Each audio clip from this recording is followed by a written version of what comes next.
We'd love to have you in the winter and summer. So, Senator Ricketts looks like he wants to come with me, so I look forward to it. Love to have him. Second, I really appreciate the shout out to me and Senator Whitehouse on the Save Our Seas Act, Save Our Seas 2.0. That was the most comprehensive ocean cleanup legislation in the history of the country. Those were both signed by President Trump. You might want to ask Senator Whitehouse at some point about the signing ceremony that we had in the Oval Office with President Trump on Save Our Seas 1.0 was Commerce Secretary Wilbur Ross and others. It was great. So can you commit to me to work with this committee? I think we already have President Trump's commitment to continue the progress we've made on ocean cleanup, plastics cleanup. It's good bipartisan work. The Trump administration and the president himself is very committed, and so are we. And we're already working on 3.0. We got to focus on the implementation of SOS 2.0, though. Can we get your commitment on that? Yes. Great. Well, look, I want to go back to Senator Kramer's issue of, in your opening statement about honoring cooperative federalism. And as you know, our Clean Air Act, our Clean Water Act laws from Congress contemplate a scheme of cooperative federalism that provides an active, in some case, primary role for states on these laws. Will you commit to doing to that? Because it's a really important issue for my state. Yes, Senator. So one of the areas where we haven't seen cooperative federalism at all is the way in which the EPA in my state has a history of enforcing the laws. And no offense to my Democratic colleagues, this is always with Democrat administrations. The Obama administration did what they do is they come in with giant, heavy armed agents, body armor, helicopters, like it's shocking. We had a raid on some placer miners in a place called Chicken, Alaska under President Obama. Over 30 armed agents, body armors to do what? Do compliance on the Clean Water Act. They didn't find one violation. They scared the hell out of the miners, okay? Then, not to be outdone, the Biden administration has done these raids on small mechanic shops in Alaska. They bring up EPA agents from all over the country, 30 armed agents kicking in doors in mechanic shops in Alaska. By the way, my state believes in the Second Amendment. Most of my state is armed. This is very dangerous because some of these agents could get shot when they're coming in. So what's happened is you don't have cooperative federalism. You have rogue EPA agents who are going to enforcement before they talk about compliance. On any of these issues, they could have gone to these mechanic shops. They could have gone to the miners saying, hey, we think you may be violating the Clean Water Act. Can you work with us? No. These guys come. They had 40 agents, all of them armed, raiding these mechanic shops. It is just an outrage. Can I get your commitment to focus on compliance rather than jumping to armed enforcement? And secondly, look, I believe in an armed citizenry. I believe in the Second Amendment. I don't believe in an armed bureaucracy. The EPA is a SWAT team. Do you believe the EPA should even have armed agents? When they go into places, they can just have the local police or local state troopers. You got these guys out of control in Alaska, and it is dangerous. And the current EPA administrator, I sent him letters on this. He didn't answer me. Someone's going to get hurt. Can I get your commitment to focus on compliance, civil compliance, as opposed to kicking in doors with body armor, assault rifles, helicopters? It's crazy, and it's really outrageous, and it happens under Democrats, not President Trump, Democrats. Senator, it is outrageous. The story that you told and Senator Murkowski shared with me as well with regards to Chicken, Alaska, it led me, as somebody who's going through this transition, to be asking questions as to how did that even get authorized, who signs off on it, what is the standards that need to be met in order to even say yes to an operation like that. With 30 agents from EPA agents from all over America came up to raid a mechanic shop, a small business that I think there was 8 guys who owned it. They were National Guard guys, great Alaskans. Can I get your commitment on that and to work with me? And do you think the EPA should be armed? I don't. Senator, if something requires an enforcement action on a prosecutorial front, that is working with the Department of Justice. Congress has enacted laws where enforcement is part of the effort. On the compliance front, there are people and entities owning property where there is mitigation that needs to happen and where they want to work with the government to mitigate that situation on their property. We should be working with them to make that happen. Great. All right, Thank thanks. you. Senator Kelly, thank you.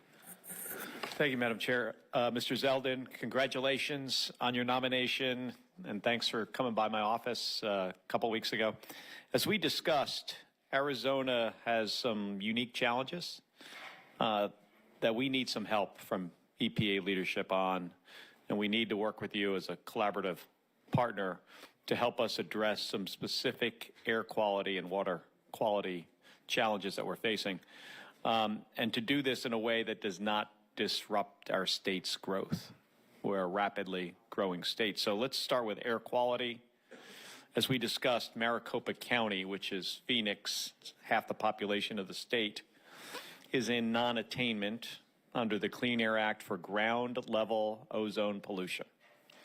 Now, under the Clean Air Act, the way the law assumes air quality can be improved is by reducing emissions from stationary sources of emissions, like big manufacturing. Might make sense in some parts of the country, certainly in more industrialized areas, you know, the Rust Belt, the East Coast, but it doesn't make sense in Phoenix. And the reason is we're a really young state, and we don't have a history of this heavy manufacturing.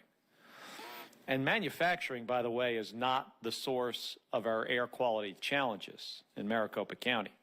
EPA's own modeling shows that 80% of the ozone-forming pollutants in the Phoenix area come from either natural sources like wildfires or sources outside of the region, like California and Mexico. Now, this means that the typical EPA playbook for how to improve air quality and protect public health is not going to work in Phoenix. It's just not. So we need partnership and collaboration with the EPA headquarters and EPA Region 9 to address these challenges. And we've been working closely with state and local officials and our business community on this. And there are specific actions where we're asking for EPA partnership on. So I'd like to ask for your commitment to working with us on these issues. I'm going to go through them. There's like 4 of them. First, we have several new source review permits currently under review by the Region 9 office. If confirmed, will you commit to ensuring that those permits are prioritized for review? Senator, your priorities will be mine. We'll make sure that we follow the law, but making sure that this is top of the list. Thank you. And second, Maricopa County has submitted 2 local rules, which are called Rule 204 and 205. We spoke about those in my office that would provide alternative pathways for generating offsets for new permits for new manufacturing facilities. So remember what I said, we don't have the heavy manufacturing that's shut down that would generate a permit. So these rules have some other ways to do that. So both rules are still pending final approval, although I understand that Region 9 and Maricopa County have been meeting weekly on this to resolve some outstanding issues. But Mr. Zeldin, will you commit to ensuring this coordination between EPA and the county can continue with the goal of having both rules approved as soon as possible? Senator, while I can't prejudge outcome as far as approval goes on anything, you absolutely have my commitment to be able to work with you, those local partners, to come to Arizona. You also mentioned the Yuma example as well. And as you pointed out, you come from a state where in a place like Maricopa, you don't have a lot of these sites shutting down. You have more coming in, which is a good problem to have in one way, but you definitely need that partnership with EPA. Yeah, it's challenging in the other way. Right. And that's what we've got to figure out. Third, as I noted, we're still trying to understand the long-term reasons our air quality is getting worse and how to resolve that challenge. Will you commit to help Maricopa County develop some better models to understand why our air quality is getting worse in Maricopa County and help us find some solutions to address this long-term? Yes, Senator. And fourth, in that same vein, we know that emissions from Mexico are a serious contributor to our air quality challenges throughout Arizona.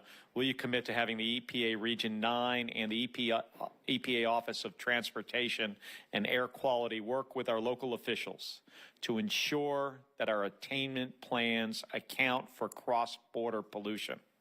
Yes, Senator. I also heard this concern from both Senator Schiff and Senator Padilla as it relates to Tijuana and the southern border of California. This is clearly an issue across states.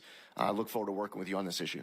And then finally, will you also commit to working to find solutions to ensure regions throughout the western United States aren't penalized for emissions created by wildfire smoke?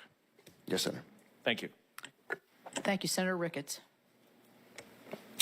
Thank you, Chairman Capito, and congratulations again to Chairman Capito and Ranking Member Whitehouse on your new roles.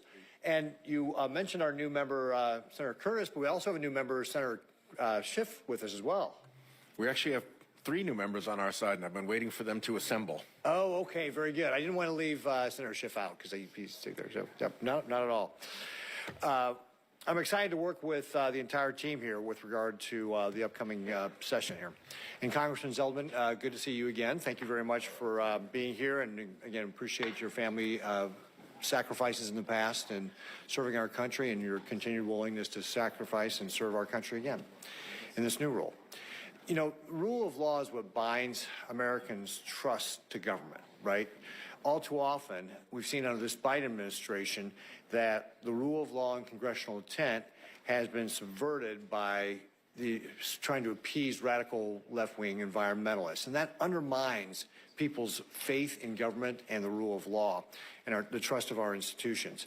So thank you for your commitment to implementing the laws as Congress has written and is intended to be able to get back to the fundamentals of the EPA, which is protecting our environment, safeguarding our health, and looking out for the well-being of the public. I'm excited to restore this proper balance of limiting risk with using sound science to protect our environment as the EPA's mission as Congress, which is the EPA's mission as Congress directed it to do. We must follow the law to restore Nebraskans' faith in our government institutions. So one of the areas that you're going to have an opportunity to be able to do that has to do with our renewable fuel standard. And this is one of the things I've commented in the past. I love this committee because we talk about ethanol and biodiesel and renewable diesel all the time. Chairman Capito will get tired of me doing that.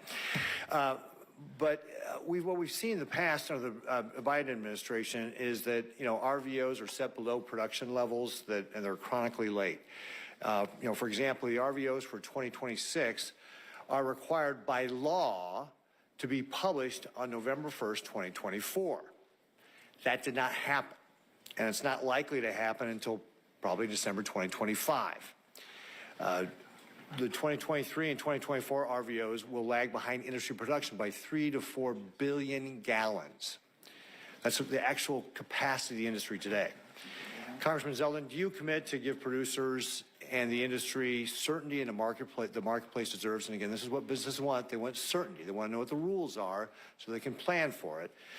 Will you give them the certainty by following the law as it relates to the timely and appropriate RVO rulemakings? Yes, Senator. Great. Thank you very much. Another pressing biofuel issue for Nebraskans is year-round E15. I want to thank Senator Fisher and your former colleague, Congressman Smith, for their leadership on the issue. And I'm happy to lend my enthusiastic support to this cause. The solution is over a decade in the making, and we were very, very close in the last Congress to actually getting E15 year-round, and I hope we do build on that momentum here in 2025.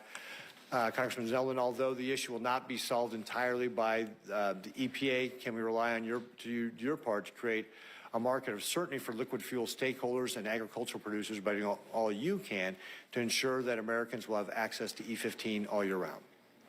Senator, while I can't prejudge outcome of processes to follow across the board, I know how important this issue is to you, and I know how important this is to President Trump.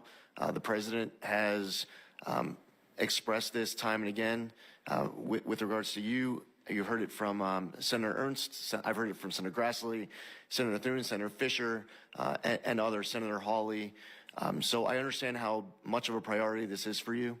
As far as establishing certainty, hopefully this is something that Congress is able to resolve to the extent that you're relying on the EPA to establish that certainty. I look forward to being able to do my part, and I want to continue to work with you to achieve the outcomes that we had discussed.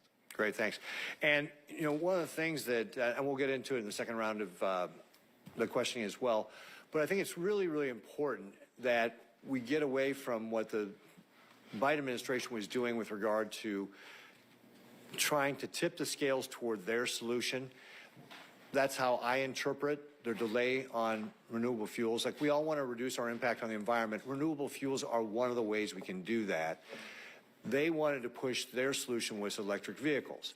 And again, electric vehicles can be part of the solution on how we do that as well. But what we should be focusing on is how American innovation, and I appreciate the fact that you mentioned this in your opening, American innovation is how we solve our problems in this country.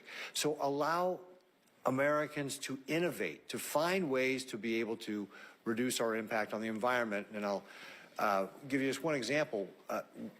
Last year, or maybe it was 2 years ago, I was seeing a demonstration by a hybrid vehicle that had, for a $600 kit, had been equipped to burn 85% ethanol.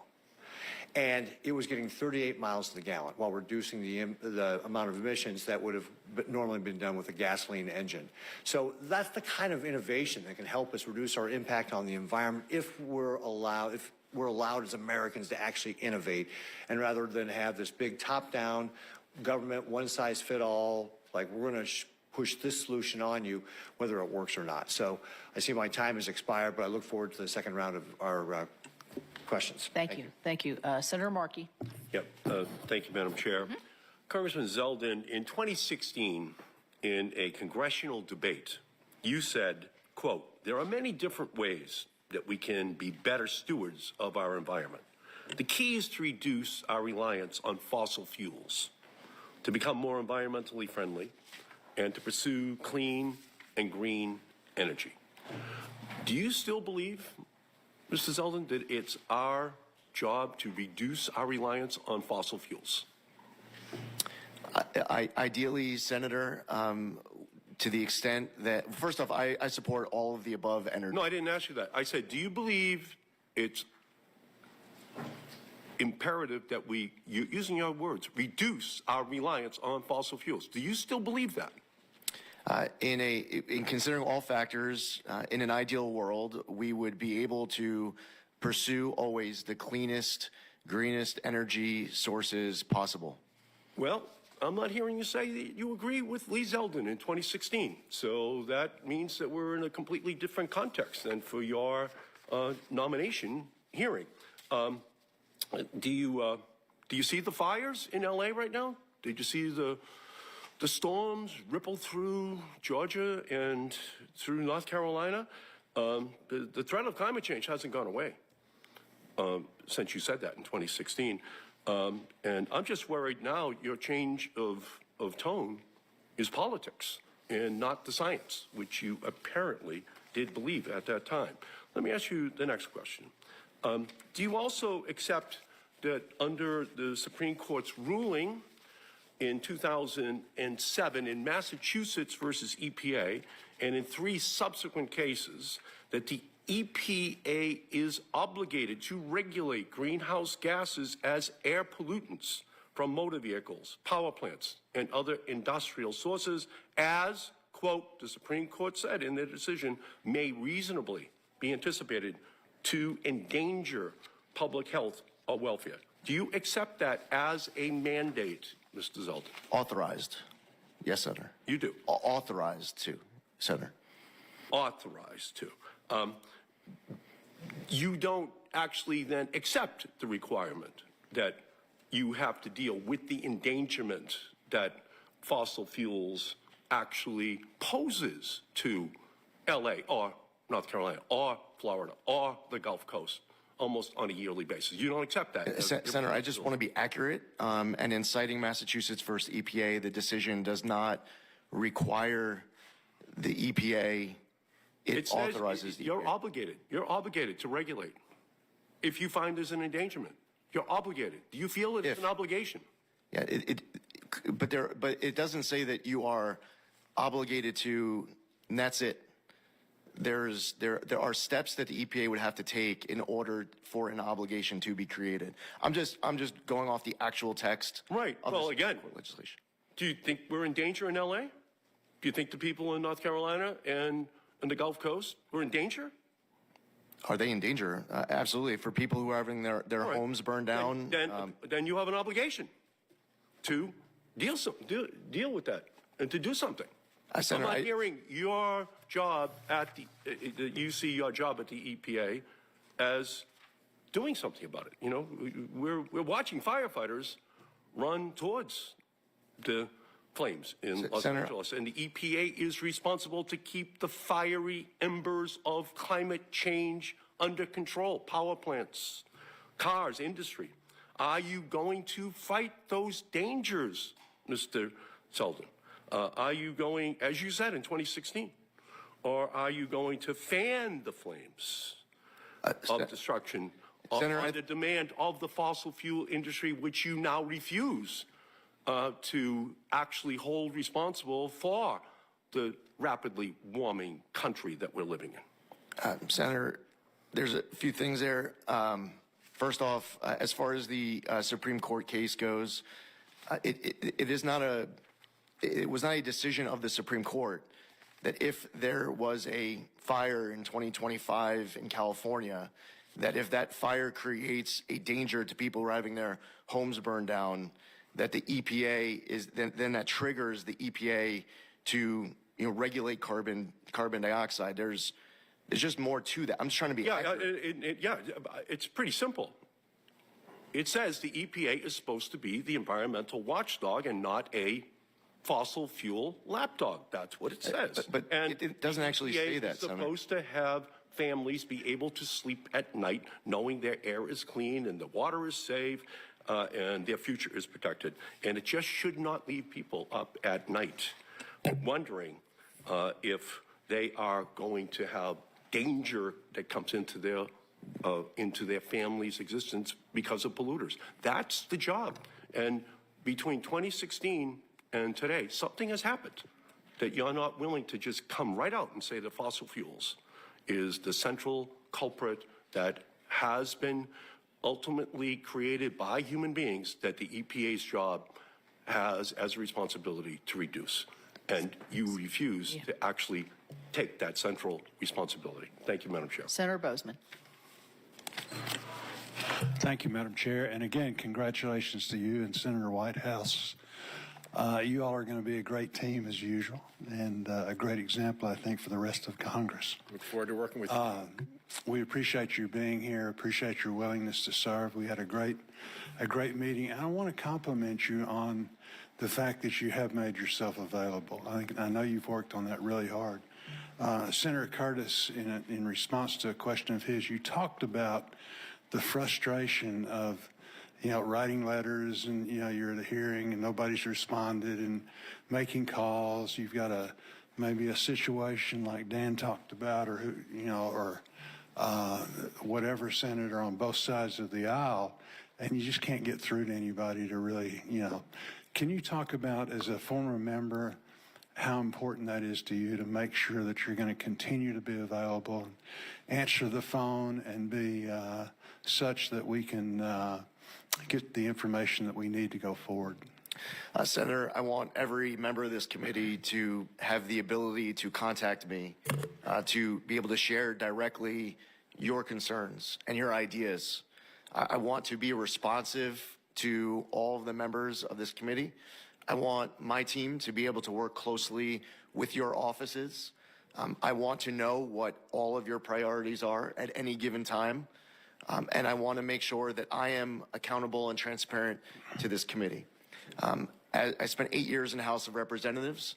I've had an opportunity to see people come before committees, and they were very responsive, and I've seen the opposite. And it is important More often than not. especially with your great chair, and she has a great team to make sure that the EPW committee on both sides of the aisle with Senator Whitehouse and Senator Whitehouse's team, I want to make sure that there is a very strong relationship between this committee and the EPA. Very good.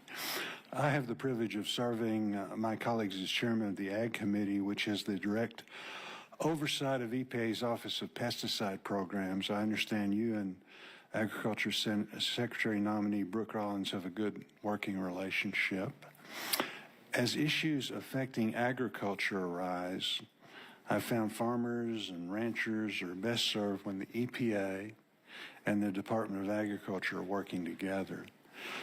Can you tell us about how you envision EPA and USDA working together to create a predictable, science-based, and efficient regulatory system to ensure the timely availability of products and tools farmers and ranchers depend on to produce the safest, most abundant, and most affordable food supply in the world? I agree with everything that you just said, Senator. That must be our goal.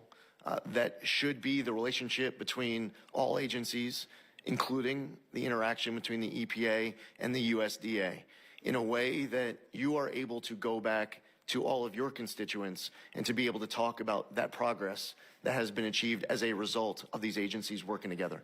Very good. For the last several years, the EPA failed to collaborate with industries and states prior to rulemaking. I think that's true of whatever administration has been in power. Early in the Biden administration, it became evident the EPA's agenda was shaped by the input from a narrow group of stakeholders. Given that every rulemaking has a significant impact on businesses, workers, and domestic manufacturing, which cannot simply be restored overnight, how will you work with industries more collectively to ensure that their concerns are addressed while maintaining a balanced approach to environmental protection? Senator, first off, it is important that the EPA is always fulfilling our obligations under the law, that we are abiding by the rule of law, that we are following our commitment to Congress to be able to follow the Administrative Procedures Act and to ensure that all actions are durable well into the future. As far as engagement throughout that process, it is important to hear from people who have good, substantive, informed feedback that allows the EPA to be able to do a better job, to make better decisions. And that at times might involve me speaking to people who I might agree with or disagree with on any given day. But the worst thing that I could possibly do, that the EPA could do, is to turn a blind eye to great substantive feedback that will better inform our decisions so that we are being responsive and transparent, not just to Congress, but also to the American people. Good. Thank you, Madam Chair. Thank you, Senator Schiff. Thank you, Madam Chair. I feel I should address the mountains versus hills controversy. As a senator from a state in the West, I'm inclined to agree with Senator Curtis. But as I understand where the chair is from, and you are the chair, I'm inclined to agree with the chair. Thank you. So let me just say unequivocally, I've got friends on both sides of this issue, and I stand with my friends. Mr.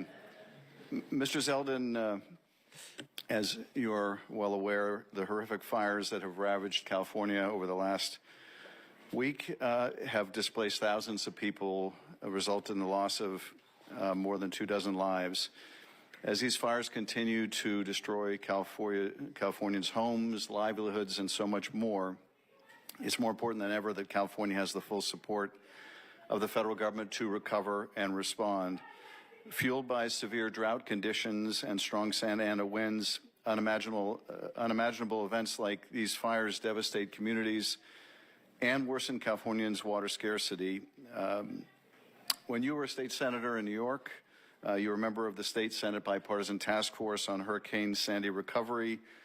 You applauded a comprehensive legislative package that included tax assessment relief for properties catastrophically damaged by the storm, revisions to regulatory obstacles that slowed down the rebuilding process, and improvement and continued expansion of state insurance laws to help policymakers receive funds following a disaster, and more. And in response to Hurricane Sandy, the EPA supported FEMA and worked closely with federal agencies and the states of New Jersey and New York to assess damage and respond to environmental concerns. The EPA stepped in to assess the condition of drinking water and wastewater facilities, helped to get several damaged wastewater treatment plants in New Jersey up and running, evaluated conditions at hazardous waste sites, and assisted in the collection of debris and household hazardous waste. Can you provide Californians with the assurance that you will advocate the same strong recovery and response assistance from EPA as EPA provided to your then constituency in Long Island after Hurricane Sandy, if confirmed? Senator, first off, congratulations on your election. I look forward to working with you on this committee. And we all, from the rest of the country, have been watching what is playing out for your constituents. And many of us know people who have been impacted and they've lost everything. It's hard to it's impossible for us to put ourselves in the shoes of your constituents right now. I, if confirmed, would want to not only know everything in my power to be able to do as EPA administrator to assist you in fighting for your constituents who have been devastated by these wildfires, but I would want to, in fact, do everything in my power to be able to assist, to make sure that this recovery is as speedy as possible. I would like to come to California to speak to those on the ground, hear any concerns that we need to take back with us to Washington, and to assist both you and Senator Padilla and your House colleagues to be able to fight for these constituents who have lost everything. Thank you, Mr. Zeldin. We will welcome you to the state and look forward to your visit. After the Maui fires in August 2023, EPA crews removed more than 200 tons of hazardous materials from 1,400 plus properties in the fire-impacted areas. The EPA also deployed water emergency team members to provide on-the-ground guidance and technical assistance for stormwater, wastewater, and drinking water for the county of Maui. Do you commit also to prioritizing similar assistance for California to ensure that local water supplies are tested, treated, and restored to safe drinking water standards, just as EPA stepped in to do after the horrific Maui fires? Senator, I would want to do everything in my power, if confirmed as EPA administrator, to be able to assist with that as well. And I assume, Mr. Zeldin, your response will not depend on whether disaster strikes a red state or a blue state. You will equally work to speed relief to those Americans affected. Yes, Senator. It does not matter what kind of a state you're from. All 50 states are going to be of the highest importance, regardless of where a disaster ever strikes anywhere in America. Thank you. Let me touch on one other major issue that we discussed yesterday. That's the Tijuana River pollution crisis. This crisis has brought immense industrial waste and raw sewage over the border from Mexico into California, posing serious environmental and public health challenges to San Diego and Imperial County. We've had beaches shut down. We've had SEAL training facilities deeply impacted. Coast Guard and Customs and Border personnel have routinely reported suffering from infections and gastrointestinal illnesses. Thanks to the work of Senator Padilla and Representative Scott Peters and others, we were able to secure $250 million in disaster supplemental relief in December. But EPA can play a pivotal role in this crisis as well. I would ask you to support EPA's Border Water Infrastructure Program, but also will you agree to review EPA's January 7th decision to deny requests to investigate the Tijuana River Valley for a potential Superfund designation? I'm not asking you to prejudge it, but will you agree to review it and consider whether a different judgment should be reached? Yes, Senator. I thank you. Thank you, Madam Chair. Thank you. Senator Lummis. Thank you, Madam Chairman. Congratulations to you and to our ranking member. Look forward to working with you both. Mr. Zeldin, it's great to see you. Thank you for accepting this nomination, appearing before this committee. I enjoyed serving with you in the U.S. House and look forward to serving with you in your new role at EPA. I also want to extend my warmest welcome to your family. I want to start with a very, very fundamental question and give you an example. The question is it your job as EPA administrator to follow the science or follow the law? Here's the question associated with that question. Clean Power Plan 2.0 has rules associated with it that run afoul of the Supreme Court's ruling in West Virginia versus EPA. So as administrator, will you follow the law, both in statute and as interpreted by the Supreme Court? Senator, on every situation, if confirmed as EPA administrator, my first obligation will always be to follow my obligations under the law. With regard to goals and clean air, is the goal to have clean air, or is the goal to eliminate specific fuels? The goal, the reason why a regulation might be in place is the end state of wanting to have the cleanest, safest, healthiest air and drinking water. That is the goal, the end state of all the conversations that we might have, any regulations that might get passed, any laws that might get passed by Congress. What brings us all together should be the ultimate goal of having clean air and clean water. That is my goal as well, and I look forward to working with you to accomplish that goal.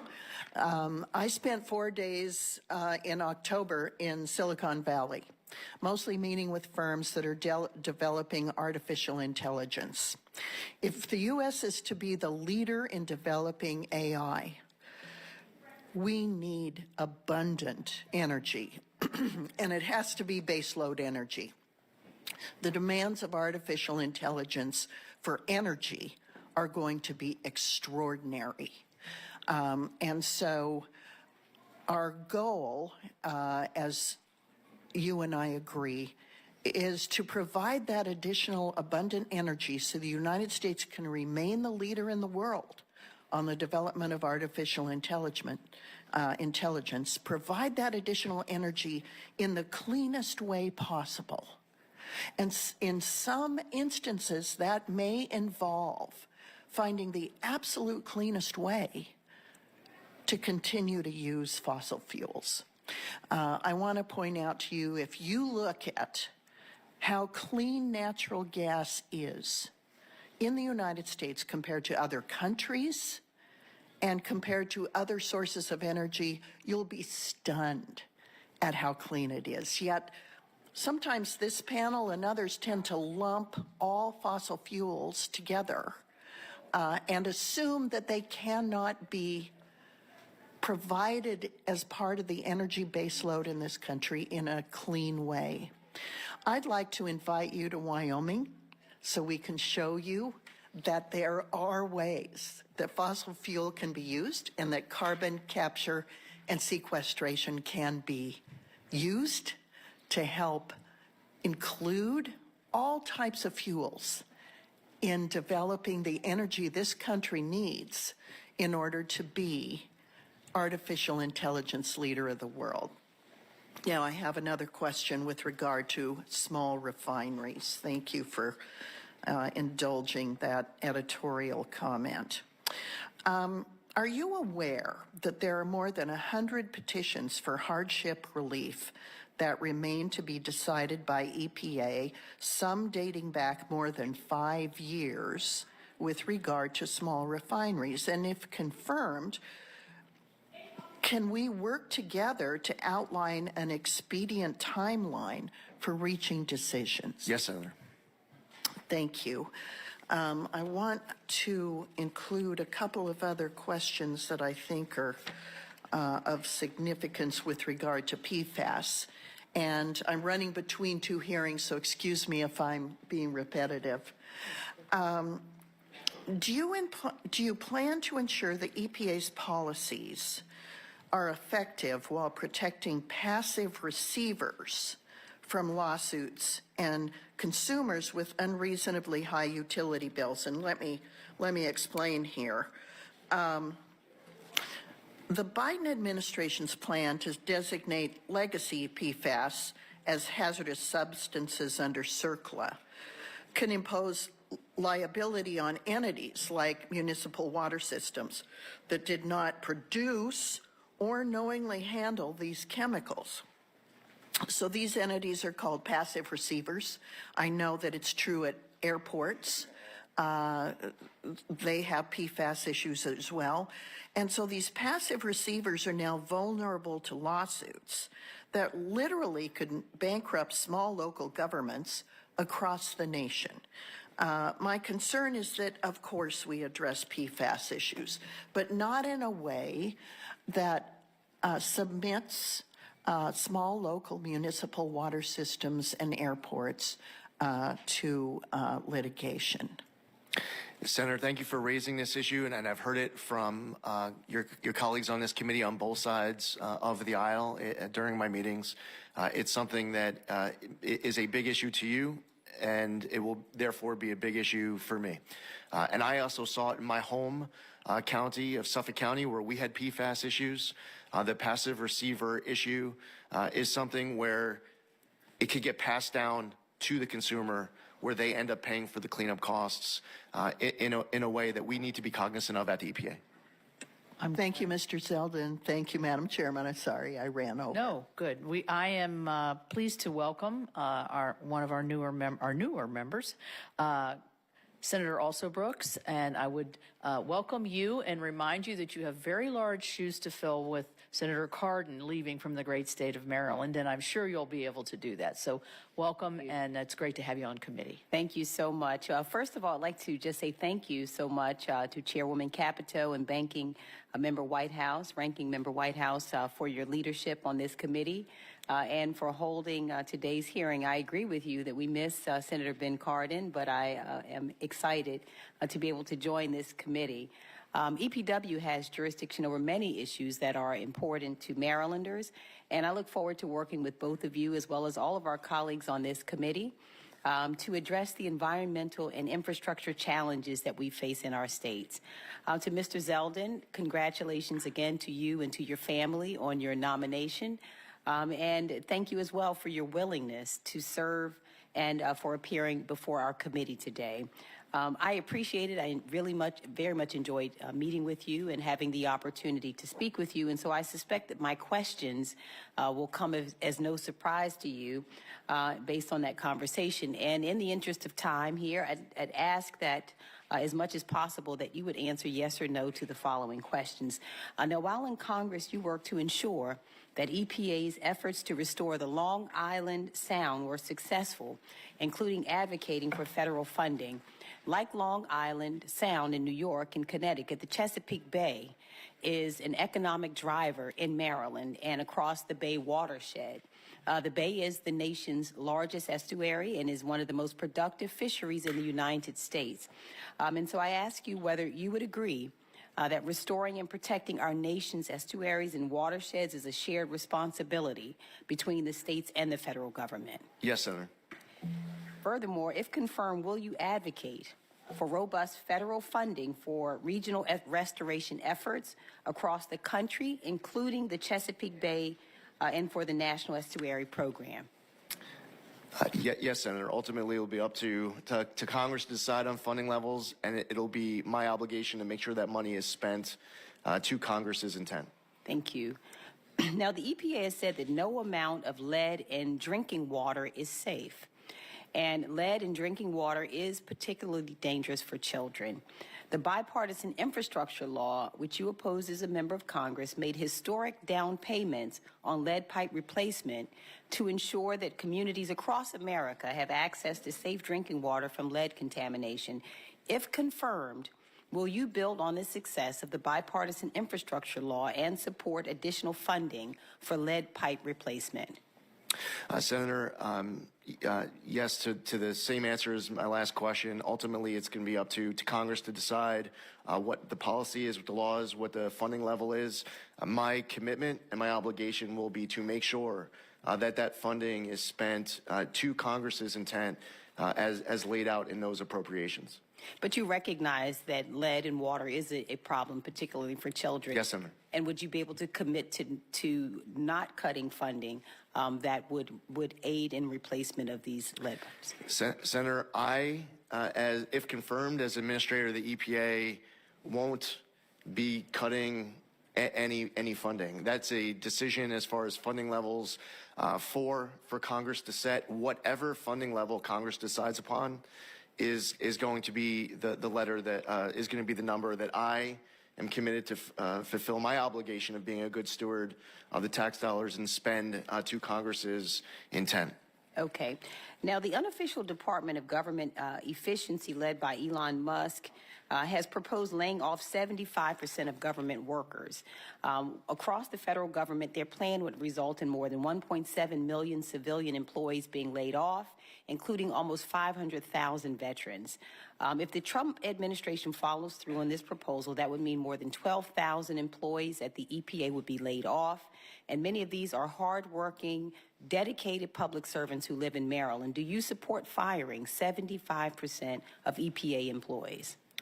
Senator, offhand, I'm not even aware of a single person being fired during the first Trump administration at the EPA. That's not the same for other agencies. And by the way, there might have been someone. I haven't been told about it. I want to make sure that my job as EPA administrator is to increase productivity, is to make sure that we are efficient and accountable and transparent, that we are to you. Not just myself as administrator, but our entire team, for us to be in the office, collaborative and productive. All right. In a similar vein, I'd ask you about another issue, and that is moving EPA headquarters outside of Washington, D.C., and wonder whether or not you agree with that effort and the effort of moving them out of Washington, D.C., or whether you would oppose it. Senator, no one has expressed to me in any setting since I was announced as nominee or before that of any plans with regards to moving the EPA headquarters out of D.C. I have not been involved in any conversation. I'm not aware of any conversation. That's the time I have. Thank you so much. Senator Graham. Thank you. Congratulations. Thank you. Really good choice. You're a lieutenant colonel in the Army Reserves, is that correct? Yes, Senator. What do you do? I'm currently an international law officer for a civil affairs command based in Fort Wadsworth, New York. So you're a JAG officer? Yes, Senator. So if Pete Hexba gives you a hard time, call me. Right, yes, Senator. You got it. So Senator Whitehouse and myself have been working on climate issues for a long time, and I saw that you were chairman or a member of the Bipartisan Climate Solutions Caucus. Is that correct? Yes, Senator. Why'd you do that? I represented a district where I was hearing from constituents on both sides of the aisle of how important it is that I was doing everything to fulfill their priorities, their policy pursuits. It matters to your constituents. Your constituents concerned about the environment. Very much so, Senator. Okay, well, and I think they're right to be. In terms of fires, and you know, God bless the people of California. We want to help them as much as we can, quick as we can. Helena came through South Carolina, North Carolina is just very tough. Let's help people. Is it okay to try to look at lessons learned when you look at disasters? What can we do better next time? We must do that, Senator. Yeah, I would encourage you to not be deterred from looking at lessons learned, no matter where it happens in any part of the country. Let's learn from these disasters, see if we can do better next time. So one thing that I find fascinating is I can tell you what states grow corn because they want to talk about ethanol. I can tell you exactly when you have the senator from Wyoming saying natural gas is clean, she's right. But why is she saying that? Because the truth is America has become environmentally sensitive. You know, we want to lower emissions, but we don't want to wreck our economy. And it doesn't matter what we do if other people don't play the same game. So the good news for me to this committee is that energy producing states, when that energy source seems to have a positive environmental impact, they're proud of it. Nuclear power, do you think nuclear power should be part of the mix? Yes, Senator. Yeah, me too. I think small modular reactors need to be looked at again. We had disasters building big nuclear power plants, but they're not emitting sources of fuel like every other fuel source. They have their problems and downside, but I'm glad I think my state has the most power from the nuclear industry per capita than any state in the nation, and I'm a big fan of trying to expand our nuclear power footprint. Look forward to working with you. Now, no matter what we do here, I think a lot of us feel like we've gone too far. EPA's ignored the law. They kind of have a political agenda rather than a congressional agenda, or they violate Supreme Court holdings. We'll have that debate among ourselves. But one thing I think we need to look at, no matter what we do here, we all care about the environment. But when it comes to CO2 emissions, let's just use that. China and India, the Paris Accords, to me, were insufficient to the task. I've been working with Senator Whitehouse. How can you get big economies like China and India to adopt better practices? Tariffs if you're a tariff person, your ship has come in. We have tariffs on everything and everybody, apparently. But one of the things that Senator Whitehouse and I have been talking about is a carbon pollution fee, tariff, call it whatever you want, that if you're in China and you're making steel and you have the worst business practices, you're in India, you have really basically no environmental practices at all. Europe and the United States were trying to have responsible manufacturing and energy extraction, trying to be environmentally sensitive, realize we've got to run an economy. What should we do about China and India? Do you like the idea, or at least you open-minded to the idea, that people who basically use unsound science, reckless environmental policy, maybe it's time for them to pay a fee? Well, Senator, and thank you for your service as well. As you remember, learning about the DIME principle as an officer in the military, we have multiple instruments of national power. So putting aside the M, military, we have instruments of national power of multilateral, bilateral diplomacy, information operations, and economic pressure. We need to be utilizing all instruments of national power to be able to deal with adversaries abroad across the spectrum of all the issues that face our country. With regards to specific policies, and you brought this up, your work with Senator Whitehouse on this issue when we met in your office, and I know that this is important to both of you. Ultimately, this is a matter for Congress to decide in what direction Congress wants to see this country go as far as writing laws and creating programs. Do you agree with the concept that we need to push China and India? I mean, they have an advantage. They're not playing the same game that Europe and the United States is playing, and I think it's a game we should all be playing. Are you open-minded to push them to do better? Yes, Senator. All right, we'll go to Senator Wicker. Thank you very much, Mr. Zeldin. I am absolutely delighted that someone of your intellect and character is going to take over this position, and I certainly support it. There's been a lot of talk about PFAS. Let me just say I applaud your answers, and I think it's important for the public to realize that we need to do what we can to prevent exposure to PFAS. But in terms of the things we are needing for national security, such as munitions, aircraft, and vehicles for our Department of Defense, we can't do without it, and we're going to have to use it for a while. So that is a statement that I'll not attach a question to, since it's already been discussed.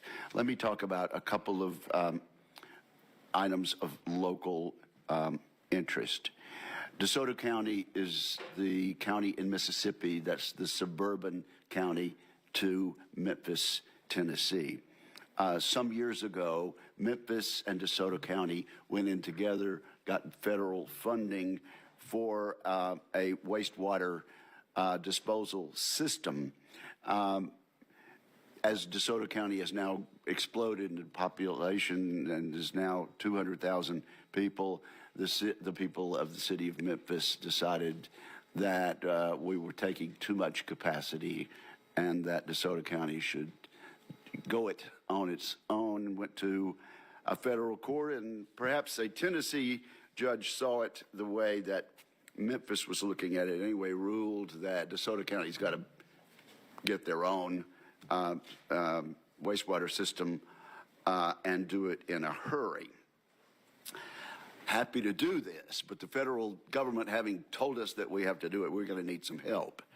And so I hope that you can commit to using all your authority at your disposal through subsidy loans and other mechanisms to help us fund this very expensive thing that's being required of us. I believe the EPA should engage with regional offices to ensure that they're taking proactive role in addressing critical needs. So will you commit in your new role to working with us and with the city of Memphis to resolve this problem? Yes, Senator. I very much appreciate that. Now, let's move down to Jackson, Mississippi, where we've had a flood problem for some decades.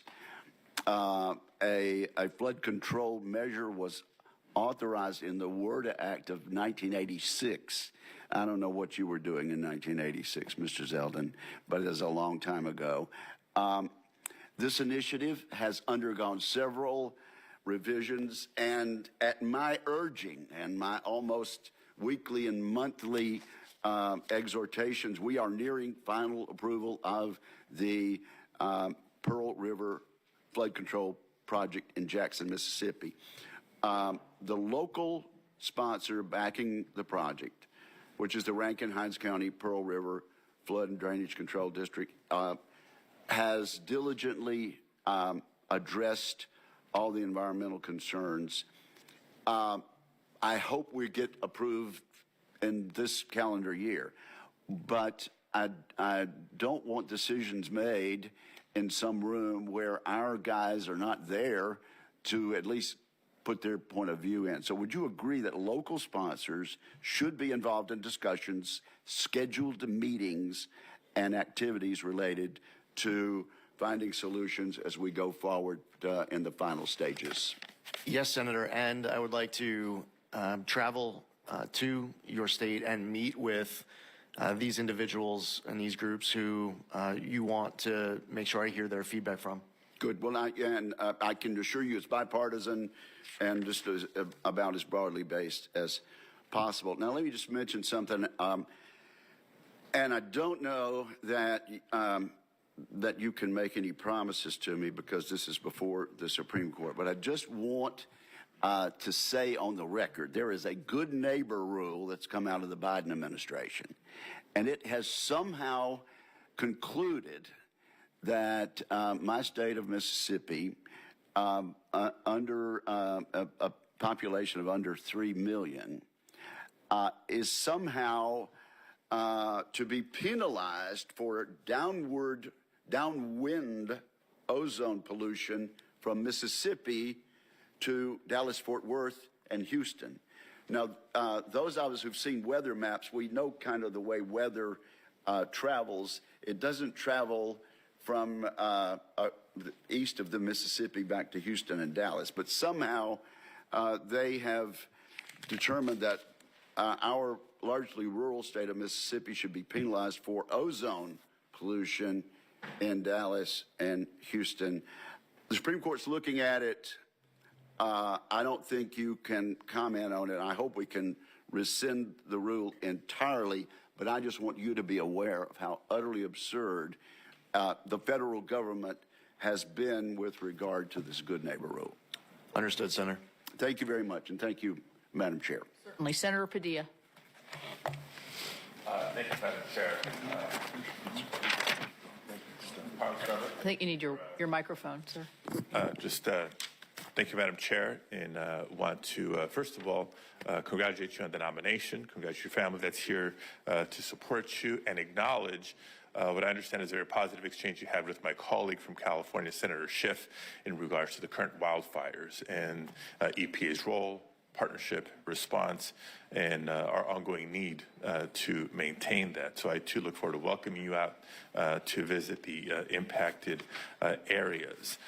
So that allows me to actually raise some other issues of priority and concern for California. I appreciate your comment when we had a chance to meet in my office about your respect for the rule of law. I think that should be important for all of us, right? And the directives that you respect that Congress has given to the EPA is in that category. In the Clean Air Act, Congress has specifically exempted California from federal preemption of air emissions standards. The law is quite clear that EPA must grant waivers of federal preemption absent certain disqualifying conditions. And very clearly does not provide any authority to revoke any waivers that have already been granted. So that's current law. Now you said you follow the laws that Congress has enacted, so we therefore commit to following the law when it comes to California's Clean Air Act waivers that have been granted. Senator, I can commit to every member of this dais on any question and every issue that gets brought forward that I will always follow my obligations under the law. And while there are processes in the future on different topics where I can commit to following the Administrative Procedures Act, I will tell you that I will not prejudge any outcomes of any future processes, again, on any issue that any member could bring up here. But Senator, I would reiterate to you today that it is my obligation as EPA Administrator, if confirmed, to follow the law. Thank you. And another topic we covered in our meeting is one of clean air attainment and the challenges with the federal role and responsibility, state, local role. Half the people in America who live in a non-attainment area live in California, particularly in the Central Valley and the South Coast Air Quality Management District footprint. We have to work together to reduce the sources of toxic emissions. Based on these jurisdictions, it's been challenging. California state and local officials have done pretty much everything they can to tackle this, yet we still have challenges when it comes to ensuring that every Californian, every American living in California can breathe clean air. So I want to be clear. We need the federal government to do its part by working a little bit more aggressively, assertively, smartly, and strategically to help reduce these emissions. Help us reach attainment, not by lowering the bar, but by doing the work in areas that the locals have not been granted the jurisdiction to do so. So can I count on your commitment to use regulatory authority to do just that? Yes, Senator. Okay, wonderful. And just a side note, as we will continue to work together, ensuring that jurisdictions like Southern California are not punished for non-attainment if it's resulting from the recent wildfires and the smoke and other emissions that have resulted from this disaster or disasters like it. Yes, Senator, I've heard this concern from other colleagues of yours as well. We're just talking to Senator Kelly about it, as I cited the Yuma example, and he was asking about Maricopa County. It is important that we have common sense, pragmatic policies that are being pursued to address issues just like your concern. Yeah, to your point, and I'm glad Senator Kelly brought it up, these concerns about fires and their impact, not just the short-term devastation, but the longer term when it comes to public health, when it comes to air quality, is not unique to California. I mean, California is in the news right now, but throughout the West and beyond because of our changing climate and weather patterns. You know, another important topic that we discussed in my office is not just water supply, water quality, but water affordability. Millions of Americans are struggling to keep up with their growing water bills, which have increased nearly 3 times the rate of inflation. According to the EPA, water utilities the cost it will cost water utilities more than $1.2 trillion over the next 20 years to modernize their drinking water and wastewater infrastructure and maintain it. Water utilities, unique to other utilities, rely heavily on ratepayers to cover their costs. The federal government's share of maintaining this infrastructure has come down significantly over the years. So ratepayers are acutely feeling this pressure, and as a result, 1 in 5 households have outstanding and growing water debt. The national water affordability crisis affects both urban and rural communities. So it's not a rural versus urban, blue state versus red state. It is across the board.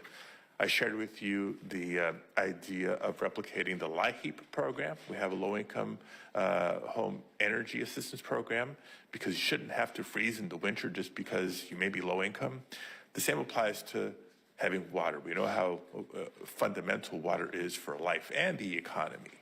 We've had a temporary water assistance program for low-income customers. Do you agree? And can we work together to make that permanent to tackle some of these challenges, including addressing the PFAS concerns that you're very familiar with? Senator, having access to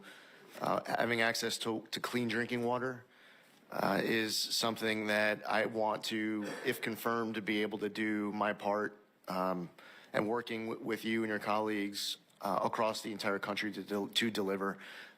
Every American, in my opinion, and it's just my opinion, should be able to access clean drinking water. I will follow all my obligations under the law, and to the fullest extent of the law, I would like to assist in those efforts for you to fight for your constituents, and every senator here to fight for their constituents in this respect. So the temporary program was hugely successful, helping families in, again, red states and blue states alike. Look forward to working with you to make that program permanent. Yes, sir. Thank you, Senator Moran. Chairwoman, thank you, and thank you, Ranking Member, Mr. Vice Chairman. I'm pleased to be back and sitting here at the dais at the EPA committee. Thank you very much for your testimony. Thank you for the conversation we've had in my office. Thank you for your willingness to serve. Let me highlight a couple of things that we may not have talked about when we did visit. I want to describe the Kansas oil and gas industry to you. We are an oil and gas producing state, but our production is done by really small independent companies that produce from what we call stripper wells, which means they produce less than 15 barrels of oil a day. It's a significant component of the Kansas economy and significantly important. And in my view, this small-sized, small businessman and woman who operate oil and gas leases and explore for additional production of oil and gas, the EPA has written one-size-fits-all solutions. We are not the majors, and we are stripper well producers. And I just want your commitment to work with the industry, these small producers, to find right-sized regulations for the circumstances that they're in. Senator, I would welcome an opportunity to travel to your state to meet with them, whether it's at your office or elsewhere. I want to know about all of your priorities, including this one, but also to make sure that anyone who could provide any type of insight that can make me better informed to make better decisions, that I welcome any of those opportunities for conversations and collaboration. I think that's a wonderful offer on your part, and I'm very grateful for it. I sometimes am reluctant to ask every nominee that comes before me, would you please come visit Kansas? And you volunteered. So I'm appreciative of that.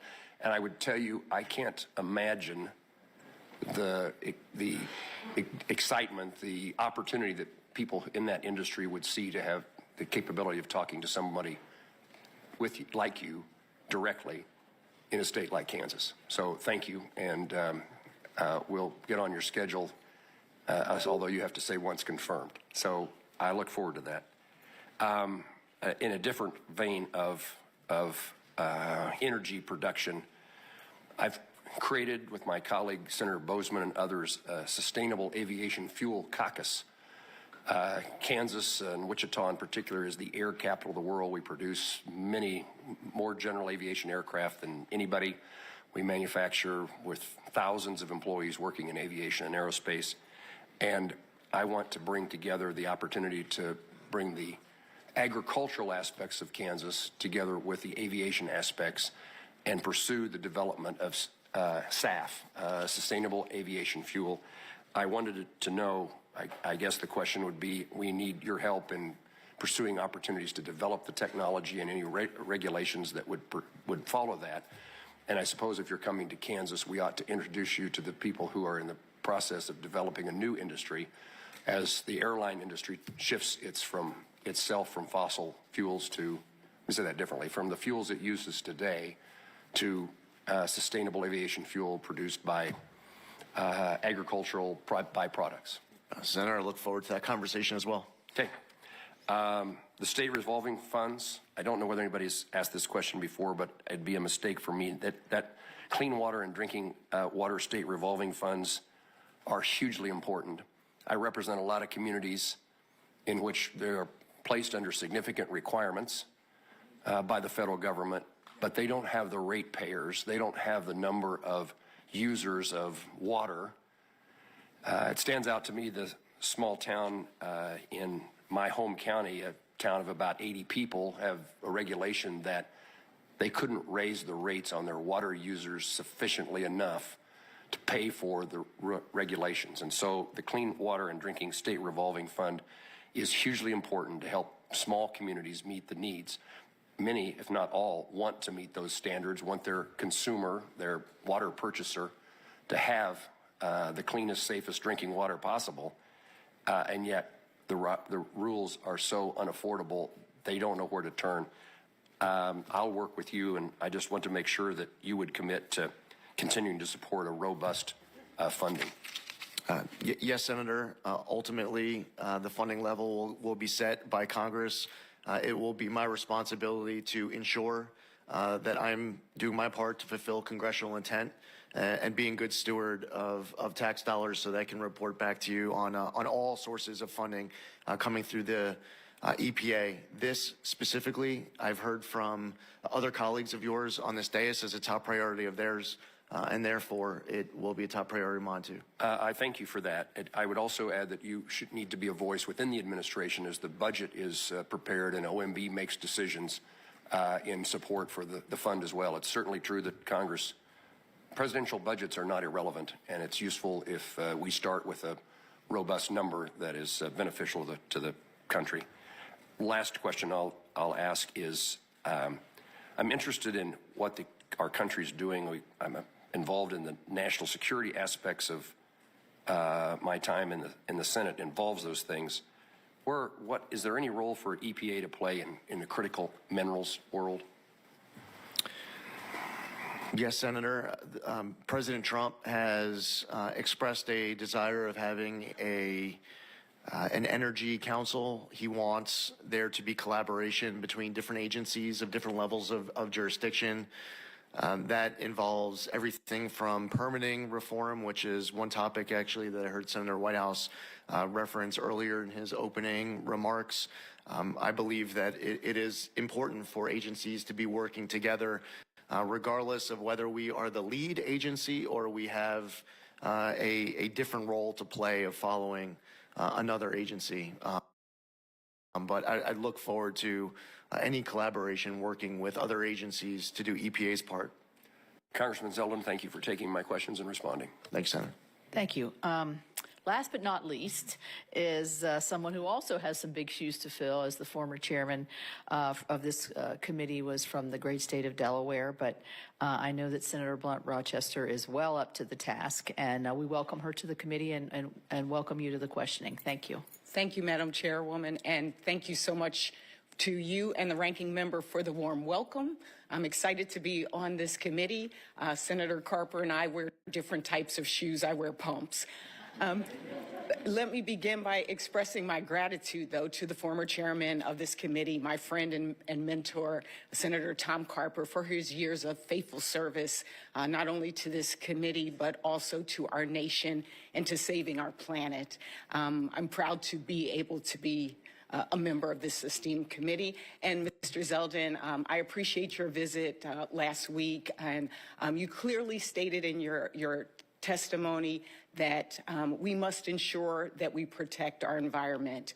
And in our conversation, I shared with you the rich diversity of my state, from our farmers to city dwellers to our coastal communities and our environmental justice communities, and why the EPA is such an important and great partner to our state. I've, in my time in the House, prioritized clean air, clean drinking water, affordability of those things as well. And for us, it's crucial that we have the best candidate for the EPA administrator. So in our conversation, I was really pleased also that you earnestly acknowledged that climate change is real and that you are committed. You actually affirmatively, before I even got the question out, said you committed to following the science and letting that dictate the policies of the EPA. And as I said, in my home state, we feel the impact of climate every single day. And as a former member of the House, I know we talked about the similarities in our district, low-lying, vulnerable to sea level rise, and it's critical to our coastal communities. How will you direct the EPA to help these communities like ours survive the rising sea levels and extreme weather brought on by the climate crisis? Senator, this is a topic that involves multiple agencies working together. So EPA being able to do its part is incredibly important. EPA might not have the funding that the Army Corps of Engineers is bringing to a particular project as may be authorized by Congress. The Department of Interior might be working on a particular aspect of this under its jurisdiction. The collaboration between agencies is critical. The collaboration between agencies and Congress is going to be important as well. I think it also helps for I, as if confirmed as EPA administrator, to be traveling to a state like yours to see issues firsthand on the ground, especially when they emerge on, at times, little notice, sometimes with far more notice, to be able to hear from people who have been working on these issues a long time, to be able to hear that feedback, to allow that feedback to inform my decision-making and to bring that feedback with me to Washington, D.C. when I return from those trips, which I look forward to, if invited, coming to visit your state with you. Thank you so much. I have a couple of yes or no questions because I know time is limited. You stated that EPA's mission is to protect the health of the public and the environment. Is this still your position? Yes or no? Yes. Will you ensure EPA prioritizes policies that promote access to clean water? Yes or no? Clean what, Senator? Clean water. Yes, Senator. Yeah. And as you know, many rural communities have old water infrastructure and rely on well water, particularly in Delaware, which creates significant water quality issues. How will you, your EPA, help these communities access effective solutions such as upgrades to stormwater infrastructure, watershed restoration, or water infiltration? Senator, Congress has approached these issues in the past in certain creative ways. In some respects, it could be an aspect of congressionally directed spending. I've seen go to a particular community where they are able to mitigate an issue of water contamination as we experienced in Suffolk County, where my congressional district was located and where we had multiple aspects of PFAS contamination. The first step is to be able to get access to drinking water. And even if that's providing bottled water, that's a partnership that starts with local leadership, where a state and federal government is asking, what can we do to assist? What's important is long-term mitigation. And what is so frustrating to the American public is when they see these issues lasting for 10, 20, 30 years and the ball's never moving in the right direction. I look forward to doing my part to work with your local communities to get these issues mitigated to whatever extent I can help. You actually brought up for me something that was personal. We have communities that did not have access to clean drinking water in our state. And so it was important for us to work on that revolving state water fund, getting that water to those communities, but also the water affordability. And Senator Padilla mentioned the work on the LIHEAP for low income for water programs. I led that charge in the House side and would love to continue working again to make this a permanent program for those families. I will yield back, and hopefully we have a second round of questions so that I can ask about soot particulate matter. Thank you, and I yield back. Thank you. And this does end the first round. I would say we had full participation in the committee, which we're going to expect at every meeting, right? And I am very pleased with that. I also, in the interest of not wanting to hurt a new member of my committee, neglected to welcome Senator Moran as a new member of this committee. So, well, a returning, well, that's why I didn't say anything, because you're returning. In any event, I didn't want to chance those hurt feelings, since mine have been hurt all day by denigrating my mountains, but we won't get into that any longer. So we're going to go to second round, and we'll do it in the same order as the folks that were here. Before I begin my round, I would like to put into the record a January 3rd support letter from the former chairman of the Suffolk County Water Authority, which states, the EPA requires strong leadership that balances the complexities of environmental protection with the practical needs of communities across the country. Mr. Zeldin's track record on Long Island exemplifies his ability to lead with compassion, decisiveness, and a clear focus on results. He has already shown his dedication to the values that the EPA upholds, and I'm confident will continue to champion these priorities on a national scale. And I ask unanimous consent, which I'll grant myself, to enter this into the record. I would say there are always no better advocates than our local advocates who actually work with us all the time, and obviously you have a very strong constituency there. I'm going to ask quickly just a couple questions. Class 6 wells, which are used to inject carbon dioxide into deep rock formations, advancing carbon capture and storage technologies, obviously very important to my state. We provided EPA funding through the IIJA for to have the EPA grant state primacy for Class 6 wells, since they constitute a different aspect of permitting. And to date, only 3 of these states have been granted Class 6 primacy. And the EPA has 150 permit applications pending for approval. We have 3 Class 6 well projects under review, and the proposed final action granting West Virginia our state primacy was published in the Federal Register on November the 25th. This is going to be very important to us, as we had testimony last year that the North Dakota, who has primacy, was able to permit, I think, 7 wells in a short period of time, whereas the EPA, as they were trying to permit under their federal authority, it took them over many more years the time to permit just 3. So you can see how those who, again, who are closest to the situation have the ability to make good decisions. So will you prioritize the timely completion of West Virginia's Class 6 permitting process and work with me to ensure that the EPA is a resource rather than a barrier in this transition? Yes, Senator. Thank you.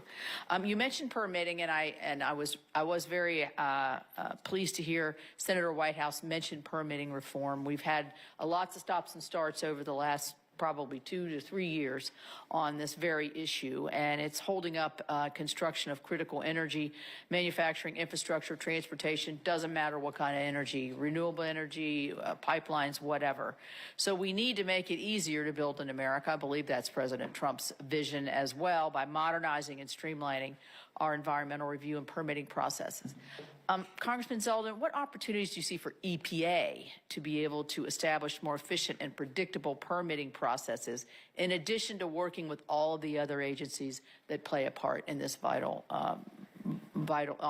decisions? And Chairman Capito, that last part of your question is key for different agencies to be able to work with each other, collaborating with each other, and also for agencies to be able to collaborate with Congress on any opportunities that Congress sees to pursue permitting reform as well.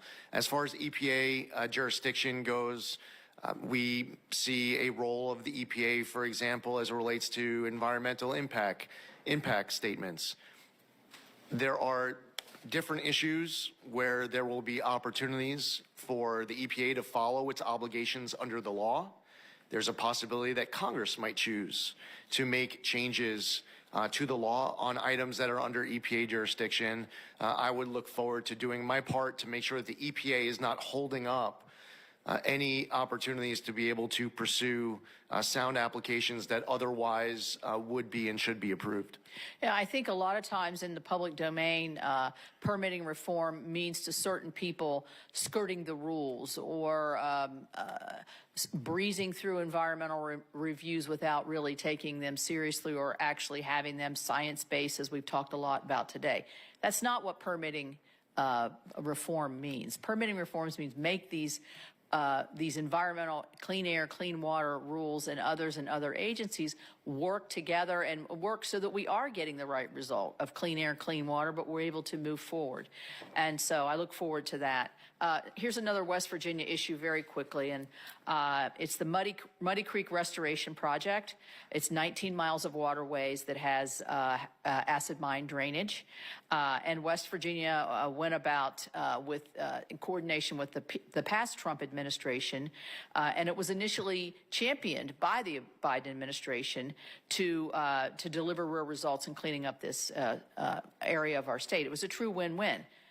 The Biden administration, for some reason, which we can't figure out, flip-flopped on this, and they just started putting more burdensome, costly, and a much, much slower cleanup process. So you're still having your acid mine drainage while we're getting hung up here. It threatens projects like Muddy Creek and discourages other communities from pursuing similar efforts to achieve real environmental remediation and benefits. Will you commit to me, working with me in the state, to try to reverse these counterproductive changes and cut the red tape and restore this for more cost-effective but also better environmental results? Yes, Chairman Capito, I know how much of a priority this is. You've been outspoken on this issue. It's my commitment to work with you as soon as, if confirmed, as soon as I'm in that position, I'd welcome that opportunity. Thank you. Senator Whitehouse.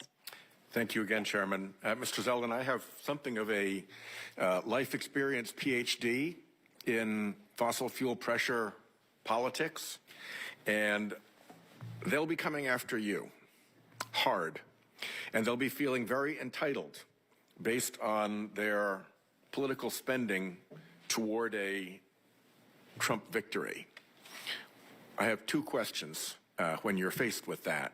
The first is that prominent voices in Trump world have been saying that it is important to traumatize EPA's workforce to drive them out. They've been saying that it's important to cut EPA's workforce by 2/3 or more, not just Washington, but the field, the entire organization. And they've been saying that it's important to destroy the professional civil service protections of EPA's workforce. How do you respond to those three threats? Senator Whitehouse, as I've stated earlier, my desire, if confirmed as EPA administrator, is to increase productivity of the EPA. I want to be able to help lead this agency in a way that all of you on both sides of the aisle can be proud of, for us to be accountable and transparent. I want maximum collaboration, not just with Congress, but internally within the EPA. I've been hugely impressed with the level of talent stepping up to serve at EPA. And that is the pressure that I am feeling at this moment, is to bring out the best of EPA to make sure that we are fulfilling our mission of protecting public health and the environment. You will not support executing on those three threats. My commitment to you is exactly as I had stated, Senator Whitehouse, and I am not coming into this position with any threat. My position as I sit here is a promise, it is an obligation, and it is a commitment to do my part, to do the best job possible in leading the EPA to fulfill its mission in a way that follows its obligation under the law and is one that this committee can be proud of. The second question that I have is that while you've made a lot of good and sound statements here today, it's one thing to say things in this environment, and it's another thing to stand by those guns when the pressure comes at you. And if you look at your past, if you look at your influence and advocacy work with American First Policy Institute and America First Works. The big donors have been pharma, the massive corporate lobby, Goldman Sachs, a Morgan Stanley fund, and a billionaire fracking CEO. We don't know who the rest of the donors are because AFPI keeps much of their donor list secret, but we do know of those. Your fellow board members at America First Works include the billionaire CEO fracker, the former CEO of the Texas Public Policy Foundation, which I view as a very significant player in the fossil fuel funded climate denial armada, the successor to that Texas Public Policy Foundation CEO, and a third individual called the Chief of Intelligence and Research at that same, in my view, climate denial front group. In your political work, you've taken nearly $300,000 from the oil and gas industry back to 2007. You've had large campaign support from Koch Incorporated, which gave a total of about $60,000 when you count up all the contributions to PACs and campaign funds. David Koch himself maxed out to you, and Koch PAC gave $20,000 to your Lee PAC. In the wake of being so surrounded with so much corporate and fossil fuel influence, I want to give you two opportunities. One is to answer to me now, how is it that you will be able to separate yourself from the influence of these people and these interests when they come demanding things that they think they've earned politically? And I'll also turn that into a QFR so that you can, with a little bit more basis for reflection, make a more complete answer. So with that, over to you for your response, sir. Senator, I don't need any extra time for reflection on that one. There is no person who has ever provided any level of support to me or anyone else who has any special influence with me. When I was in the Army, I wore around my dog tags the 7 Army values. The acronym is leadership: loyalty, duty, respect, selfless service, honor, integrity, and personal courage. It is important for me to have always been able to approach this position with a clear conscience to make decisions that I can live with for my entire life. There is no dollar, large or small, that can influence the decisions that I make, who has access to me, and how I am ruling in my obligations under the law. Senator, I'm happy to enthusiastically answer that question on any day on the spot, and I would never need any extra amount of time of reflection. Well, good luck standing up to these guys because they're going to come at you. Thank you. I understand that a 5-minute break would be in our best interest. Would you like to do that now, or you want to keep going? I'll take 5, I guess. Thank you, Senator. Okay. Thank you, Chairman. We'll come back in 5 minutes. Senate 5 minutes or a real 5 minutes? I run a tight ship, remember?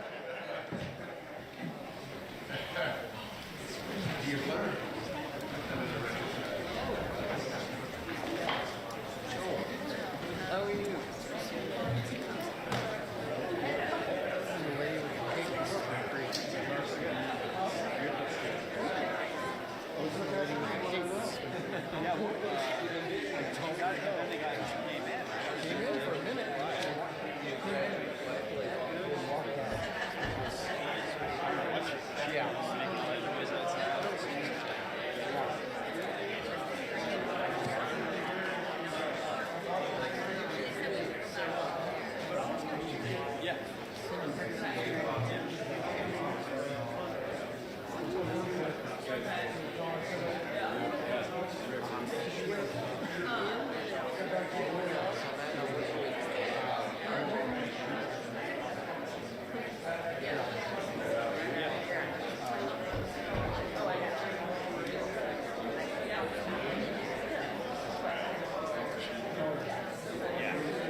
They're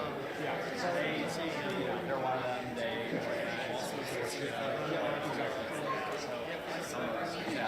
We work with them on some things. They kind of, so it's like not always on the same page, folks that are,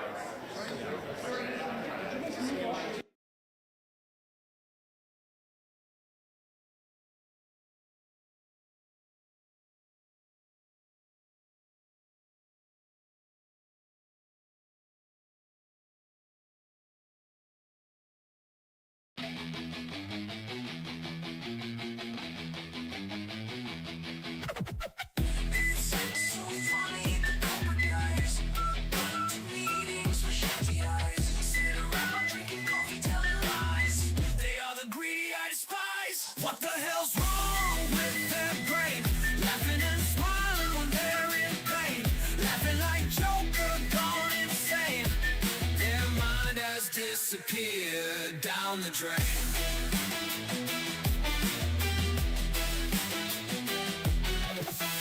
When they wake up, their mouth will holler. What can I do to scheme another dollar? They walk around wringing hands so greedy. Shifty eyes looking at the world with no pity. What the hell's wrong with their brain? Laughing and smiling when they're in pain. Laughing like Joker gone insane. Their mind has disappeared down the drain. Down the drain. Down the drain. Down the drain. Later in the evening, still a scheming. Money, money, money. Greedy mind screaming. If you got big money, greed will be your pal. Drag you kicking and screaming down to hell. What the hell's wrong with their brain? Laughing and smiling when they're in pain. Laughing like Joker gone insane. Their mind has disappeared down the drain. Down the drain, down the drain. Greedy mind is so in pain. Treating the world with such disdain. Greedy mind gone insane. Down the drain. Down the drain. Down the drain. Down the drain. Down the drain. Down the drain. Down the drain.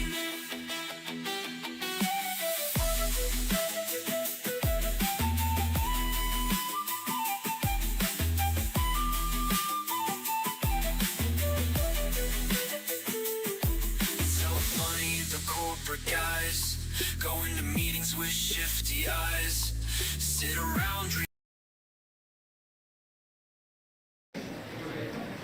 Next, we have Senator Zeldin. Thank you, Madam Chair.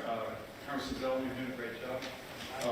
And your opening statement was really good. I really appreciate it. Look, there's been a lot of railing against the hydrocarbon industry. I think the facts are the hydrocarbon industry is lifting more people out of poverty, continue to do so, than any major industry in the world is doing that. But they're also been a major contributor, never gets talked about, with regard to our leadership on global emissions. Leadership. So that, Mr. Zeldin, take a look at that chart. That's been fact-checked to death because the far left hates it. But this is what Senator Ricketts was talking about earlier, about American innovation. This is what Senator Graham was talking about earlier. There's some people who are working hard on reducing emissions, countries, and there are countries that aren't. Senator Graham mentioned China and India. He's exactly right. You never heard this from John Kerry, but the leader in the world in the last 20 years on reducing global emission was the United States of America. Okay? The bad guys, in terms of emission increases, look at China, through the roof. This is a fact. Now, I've asked some of the Biden administration EPA officials, hey, why do you think this happened? Why do you think we're the leader? It'd be great if you said it, because we are. And they would always come back and say, let's see, EPA regs? Wrong answer. The reason this happened is because of the revolution in the production of natural gas, where we have switched to natural gas as a more cleaner burning source of energy. And when we export natural gas around the world, Ms. Zeldin, what do you think that does to global emissions? Brings it down, Senator. It does. And these are facts. So my colleagues, I wish my good friend Senator Whitehouse was here because, you know, they don't like this chart because it goes against their narrative. And the narrative, that is the facts, is that when you have all the above energy, including a big mix of natural gas, you reduce global emissions. So can you commit, to Senator Ricketts' point, to work with us and private industry on innovation that can help power America, power our allies, produce American energy, and at the same time, lower emissions? Can you Yes, commit? Senator, absolutely. American innovation has been critical, and it will be critical going into the future. That's something that President Trump has often spoke of. Yep. And I believe it's also one of the reasons why we saw so much support for him in this last November's election. In Alaska, we are working, and I've talked to President Trump about just recently, we have a very large-scale LNG project that would increase, would reduce our trade deficit by billions by exporting clean-burning Alaska natural gas to our Asian allies, get clean-burning Alaska gas to Americans, and would produce thousands of American jobs. Can I get your commitment to help us work on that large-scale LNG project, which will help continue these global emission reductions? Senator, I welcome the opportunity, to, if confirmed, to be able to work with you on this and other issues. Great. I have another map I want to show you. Real quick, you and I talked about this issue of leaded aviation fuel. This is a huge issue to my constituents, what we call avgas. We got it an extension for Alaska and the FAA, given our pilot safety issues, our aviation safety issues. There was this congressman, I forget his name, from New Jersey. He tried to limit this. My view, he should be more focused on cleaning up New Jersey than worrying about aviation safety in Alaska. Can I get your commitment to work with me on this avgas issue as we discussed in my office? Senator, as I gave you my commitment then, reiterate it here today for all your constituents to hear. We had a very long, substantive conversation on a lot of topics that you're fighting for Alaska, and I welcome the opportunity to be able to work with you on all of that. Great, thank you. Let me give you one final map and one final question. It's a little complicated. This is the American Medical Association study on life expectancy changes in America, okay? This was from 1980 to 2014. Purple and dark blue, that's where life expectancy changes happen the most, okay? Up to 13 years. Unfortunately, see yellow, red, certain places there was a life expectancy decrease. That's mostly the opioid epidemic. My state led this. It led it because Alaska Natives, which is where most of these communities are, over about 20% of my population, started at a real low level. Real low, lowest life expectancy. Then what happened on the North Slope, what happened out in the Aleutian Island chain, what happened in the Northwest Arctic, Burrow, resource development happened. Oil and gas happened. Open up fisheries happened. Resource development happened. And people's lives increase on average by up to 13 years. So here's my quick issue. This is a matter of life and death in my state. And the indigenous people in particular, who I care deeply about, have benefited tremendously from resource development. President Biden comes in with his Secretary of Interior. She doesn't listen to Native people. They issued 68 executive orders to shut down resource development in my state, which is going to hurt people, hurt their life expectancy. So when we talk about all this stuff about, oh, we're against resource development, oil and gas, from my state, from my constituents, this is a matter of life and death, and it's brought gymnasiums and health clinics and water and sewer. So can I get your commitment to work with me on these issues on resource development that benefit the Native people tremendously of my state? The Biden administration is talking about, oh, environmental justice. This is environmental injustice when they shut down Alaska Native communities' opportunity to develop their resources. And, you know, their focus on minority communities, I think that's great, but they've had a big asterisk during 4 years of Biden and Secretary Haaland, not for Alaska Natives. And it's an outrage. This helps my communities, and can I get your commitment to work with the Alaska Native communities, indigenous communities of my state on this issue, on the other issue you talk about, contaminated lands, water and sewer. We have communities that don't have clean water and flush toilets. I really want your help on this. We didn't get the help from the Biden administration. They talked the big game, communities of color. They didn't care about the Alaska Native communities, and I need your help on this. Understood, Senator. You have my commitment to work with you on this. Thank you. Thank you, Madam Chair. Thank you, Senator Kelly. Thank you, Madam Chair. Mr. Zeldin, I want to discuss another issue with you that's affected the western United States significantly, especially Arizona on the Navajo Nation, and that's the issue of abandoned uranium mines. We have about 500 of them. The nation's been working to clean up these mines for decades now, but the bureaucratic process of the Superfund law has meant that very little progress has been made on this. And it contaminates water, and just the radiation itself causes cancer. One step which was taken during the last Trump administration was to establish a regional office called the Office of Mountains, Deserts, and Plains, which would focus on cutting through the bureaucracy and accelerating the cleanup of mines in the West.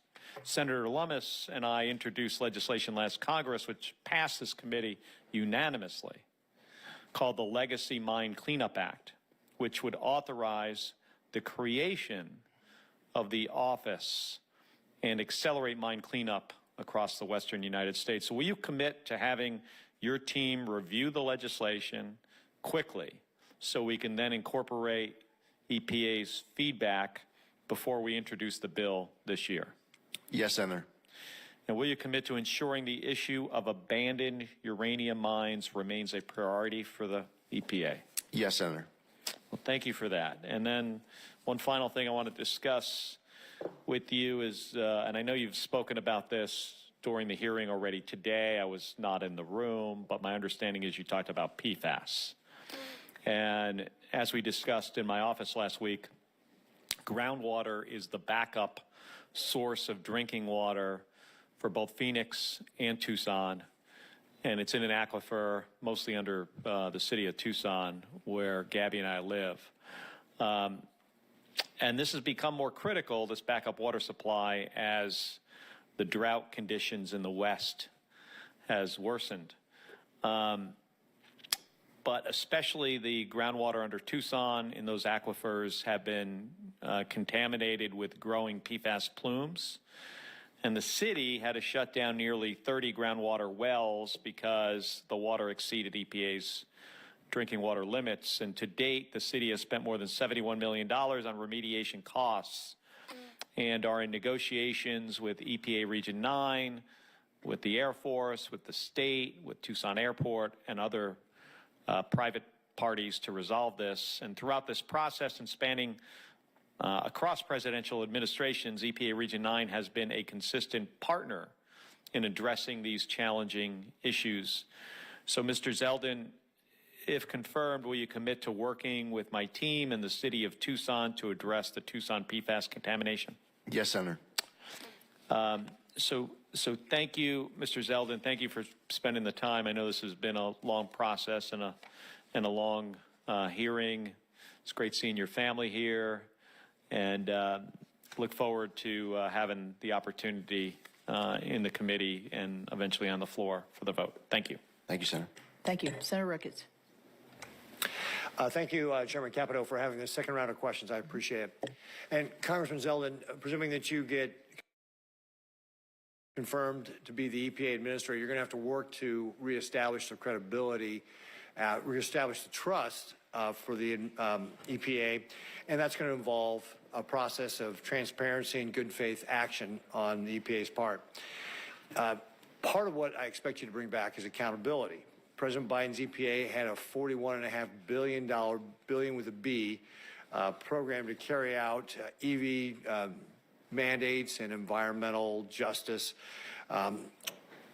how many additional dollars went to the Inspector General's office to conduct oversight over those IRA funds that went out? Zero, none. Yeah, that's a problem when you're spending that kind of dollars.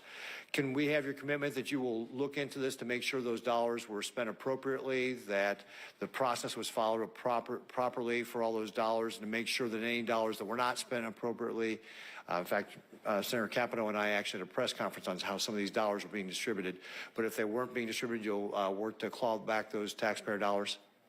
Yes, Senator. Great, thank you. We talked a little bit earlier also about the EV mandate. Part of what this IRA dollars we're supposed to be pushing is this EV mandate.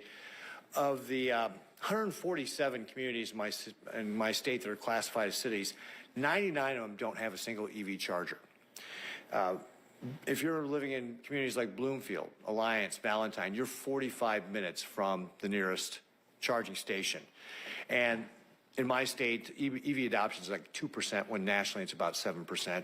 And of course, the current mandate that the EPA is pursuing with their emission standards was to have 2/3 of all new vehicles being sold as EVs in the year 2032. That's just clearly not realistic. And again, as we discussed, we should allow American innovation to be able to help us reduce the impact on the environment, not have the administration pick one solution that they want to push.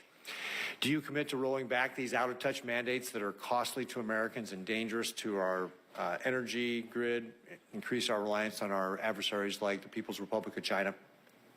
Senator, it is my obligation, if confirmed, to be following my obligations under the law. And with regards to the Administrative Procedures Act, rules, laws set out that guide the way I answer that question. I'm not allowed to prejudge outcomes going into rulemaking. To ensure that there is durability of any decision to be made at the end of the process, where my answer to that question could potentially be used against any type of a rule regulation that is made. I will tell you that I have heard concerns from you and many others in this chamber of how important it is to look at rules that are currently on the books. I don't sit before you with any type of announcement I'm able to make of any rules that are going to change upon confirmation.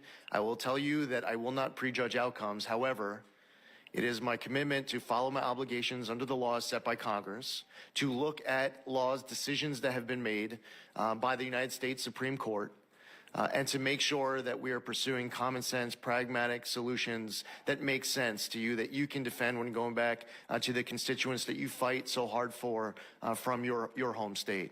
So I look forward to the opportunity of being able to make you proud, being able to make this entire committee, the chairman, proud in hitting the ground running to do my part so that the EPA is being accountable to you as a senator and is accountable to your constituents as taxpayers and as Americans. Right. Well, thank you, Congressman Zeldin.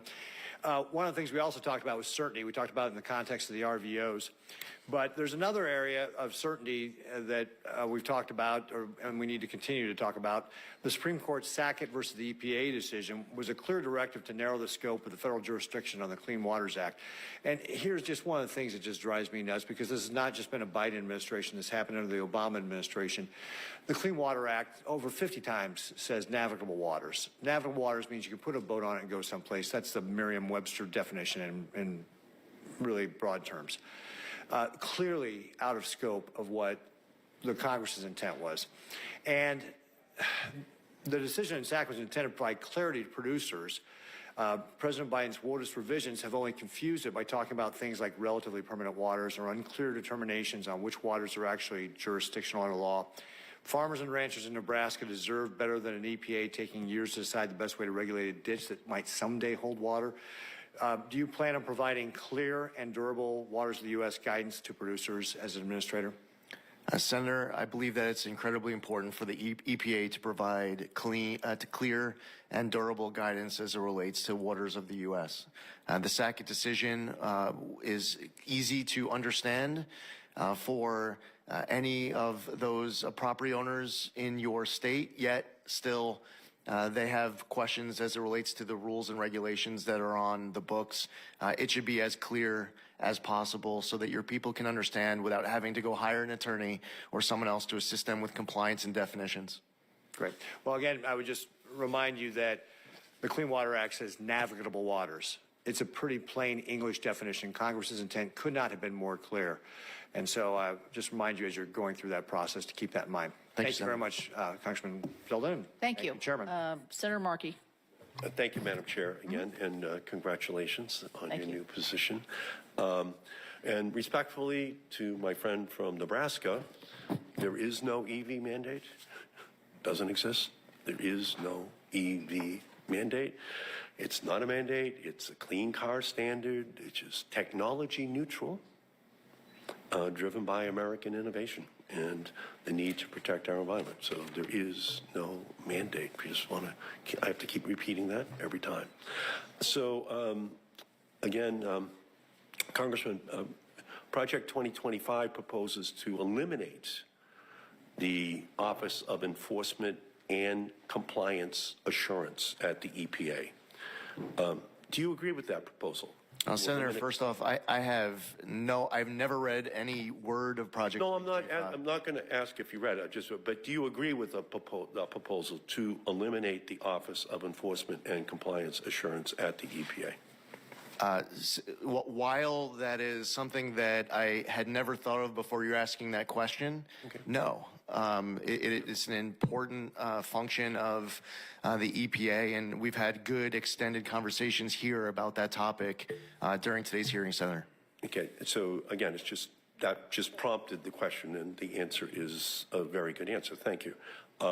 And on the EPA Clean Car Rule, it's projected to cut air pollution and prevent about 2,500 premature deaths in a single year. And over the life of it, it would obviously be tens of thousands of lives which are saved. And it would save drivers $46 billion in fuel costs, 15 billion barrels of oil that would not have to be used, and $6,000 over the life of the new vehicle. So if confirmed, are you planning to initiate a new rulemaking that could undermine those clean car standards? Senator, if confirmed, I cannot sit before you and announce the initiation of any new rules. I have no announcements to make of rules that are going to change, and I plan on following my obligations under the law to ensure that throughout my tenure, if confirmed as EPA Administrator, that I never prejudge outcomes heading into that process. Okay, well, again, the savings are quite profound for American consumers, dollars in their pockets, because of those much higher standards that don't require oil to be put into gasoline tanks, where we put about 70% of all the oil that we consume. In September, RFK Jr., the Health and Human Services nominee, went on the Dr. Phil show, and he said, quote, it's glyphosate, which is the active ingredient in Roundup. It's the pesticides, it's atrazine, it's PFOAs, the forever chemicals. We're mass poisoning an entire generation of kids. Do you agree with that conclusion by RFK Jr. that these pesticides are mass poisoning the kids in our country? Senator, I would welcome an opportunity to be able to read through all of the science and research that is being cited to support that conclusion, to be able to answer that question, following the review of that material. That's a review that I would need to I would need to engage in. Yeah, it's obviously a very serious question, and it's one that hopefully would have the EPA working with HHS on a resolution of that issue. And in the 2.5 years since its passage, the Inflation Reduction Act has spurred the creation of 400,000 jobs and $420 billion in investment. 193 million of direct federal spending actually has gone to your former congressional district since 2022. So regardless of your stance on the bill back then, it did become law, and more than $68 billion has already been appropriated by the EPA from the IRA and the bipartisan infrastructure law. So are you going to ensure that EPA's ongoing implementation of grants, which have already been fairly awarded under existing laws like the IRA and the bipartisan infrastructure law, that they're not impeded or held up for political reasons? Senator, my commitment is to follow the law as it relates to so much of what's getting discussed during this hearing. That is the obligation that motivates me. I have to be prepared to sit before this committee and be able to answer questions as far as it relates to funds that have gone out the door, not just currently, but also in the future. It's important for me to get my hands, my head all wrapped around everything that's been going out the door. Senator, I was concerned when there was a video a few weeks ago of a political appointee at the EPA who was talking about how they were tossing gold bars off the Titanic to distribute billions of dollars before Inauguration Day on Monday. I don't know at all what grants were being referenced with that repeated comment. It was also referenced in that video that they were tossing these gold bars off the Titanic with an eye towards getting themselves jobs from recipient NGOs. I don't know what any of that's about, but that's concerning to me. I want to be able to answer to you and to answer to every member of this committee that I'm being a good steward of the tax dollars. Okay. Well, I just want to remind you that 80% of all of those grants have gone to Republican districts. So, so that's, I think, something that you should keep in mind in terms of, I would say, the impartiality of what those decisions have been at the EPA. And that's not just some ideological set of decisions if 80% of the money is going to red states. So I guess all I would say is I heard what you're saying, but I just hope you would resist the temptation to hold a witch hunt and to, you know, break out the torches and the pitchforks to go after all these programs, because I think they must have been pretty fairly, you know, given out if a blue presidency at the EPA, you know, led to 80% of the money going to red districts. So is that I just want a presumption of innocence from you in terms of the decisions that were made on Right. Yes, Senator. I just want to be able to account. I appreciate that, but I just need your Senator. Your assurance that you do assume that most of this was done fairly.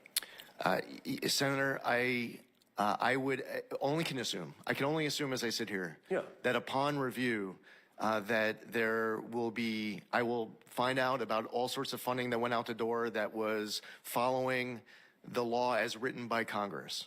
All I'm saying is that I want to have the ability to sit before Chairman Capito, who's been very vocal on this issue, and be able to answer her question on a specific grant that she's spoken out about, or grants that committee members may speak about in the future. I just want to be in a position to account to all of you as far as the dollars being spent by EPA. I can only assume that there will be funding that will be from that review that will be in accordance with the law. So I'm going to go to No, thank Senator Schiff. Thanks. Thank you, Madam Chair. Mr. Zeldin, although California banned the installation of lead pipes in 1985, the average home in South Los Angeles is over 70 years old and more likely to contain corroded lead plumbing than other regions in the state. Lead in drinking water, particularly from old pipes and plumbing systems, is a significant public health threat, especially for children. Out of the 58 counties in the state of California, Fresno County has one of the largest numbers of children with high levels of lead in their blood. In 2016, nearly 14% of children tested in one Fresno neighborhood had reported high lead levels. 25% of schools in Fresno reported finding lead coming from their drinking water fountains. 40 homes had lead levels above the federal limit. In October, the EPA announced new final regulations requiring drinking water systems across the country to identify and replace all lead pipes within 10 years. Will you continue the EPA's work to help local communities like those in Fresno and in South Los Angeles replace lead pipes, particularly in many of these communities that are historically underserved? I'll look forward to that opportunity to work with you, Senator, on this issue. The EPA administers 12 geographic programs, longstanding geographic-specific programs that help protect local ecosystems and communities from climate change, habitat loss, and pollution. Their efforts to add the Salton Sea in California, which is an ecological disaster, potentially paired with the Great Salt Lake, which has similar ecological and health issues, as part of EPA's geographic program designation. If successful, that would mean revenues that could be used to mitigate that environmental hazard in a very neglected part of the state. Will you pledge to consider adding the Salton Sea to one of these geographic programs? Yes, Senator. I know from our conversation yesterday just how important this is to you. I look forward to getting more familiar about this issue, and that certainly can be my commitment as I sit here today, that if confirmed, I would welcome that opportunity to work with you on this issue and see what I could do to assist. Thank you. Let me address a third critical issue affecting the health and well-being of millions of Californians, and that is air quality, not only in the aftermath of the ongoing wildfires, but also in the breadbasket of America. Unfortunately, we have some of the worst air quality in the nation, failing to meet federal health standards for both ozone and particulate pollution. This pollution directly impacts our families, our children, our communities. Last summer, residents of Fresno had just 10 days of healthy air, a stark reminder of the urgency of the situation. The EPA has long supported California's efforts to address this crisis through clean vehicle programs, regulatory actions, and strong enforcement. We have to continue this vital work, pushing for policies that protect public health and create a cleaner, healthier future for the San Joaquin Valley and all of California. Do you support investments like the ones that the EPA has made in the San Joaquin Valley to improve the quality of air there? Senator, to the maximum extent possible under the law that I, if confirmed as EPA administrator, can assist on this and all the other issues that you referenced here today, I would welcome that opportunity to be able to work with you. As far as specific funding commitments, I need to make sure that I'm following my obligations under the laws Congress sets out as to how funding should be appropriated so that I can account to you afterwards. So moving forward, if there's any funding now and in the future that EPA has an obligation to distribute to help with this, I welcome that opportunity. It's possible that I might need to defer to Congress to be able to give me access to funding for investments in the future, if that's part of what you're referring to. Regardless, you have my commitment to work with you on this. I appreciate it. Finally, one of the things that I found most striking as I have traveled around the state in the last couple of years, I expected, coming from an LA district, to get a full indoctrination on water and the competition between the cities and the farms over water, and I did. But what was more striking to me was just how many tens of thousands, if not hundreds of thousands of people in places like the Central Valley can't drink their own water. And here I'm not talking about lead, although the lead is a problem there, but the flooding of dairy waste ponds into water wells, the depletion of the aquifers resulting in manganese. There are just thousands of people told you can't drink your water, you can't bathe in your water. A lot of these communities don't have the resources to address it, and I would, if confirmed, I would want to work with you to do everything we can to make sure that everyone in the state of California and indeed the country has access to good, clean drinking water. Yes, Senator, this is extremely important. No American should feel like a story they might hear about, read about of poverty in Iraq or Afghanistan. No American should feel like they are living in some third world country or some war-torn country. Every American should be able to access clean water, potable water, and that's something that I look forward to doing my part, if confirmed, to be able to work with you and everyone on the committee to ensure that we are delivering as a nation. Thank you, Madam Chair. Thank you. Well, I am going to bring this down to a close here. My office has received numerous letters in support of Congressman Zeldin's nomination as EPA Administrator, with more continuing to arrive. The sources of these letters demonstrate the wide-ranging support of Congressman Zeldin's nomination, so I would ask unanimous consent to enter these 27 letters into the record for all to see. All right, we're unanimous. So I would like to thank you, Congressman Zeldin. I'd also make just several quick observations.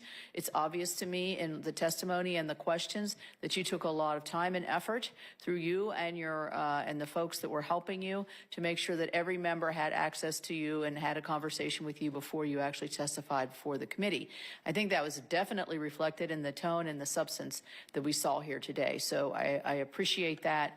I know it's time consuming and difficult sometimes to get on everybody's schedule, but I think you did a magnificent job here. And so without further questions, I would like to thank you and thank your family for being here and for your participation. Senators who wish to submit without written questions for the record have until 5 p.m.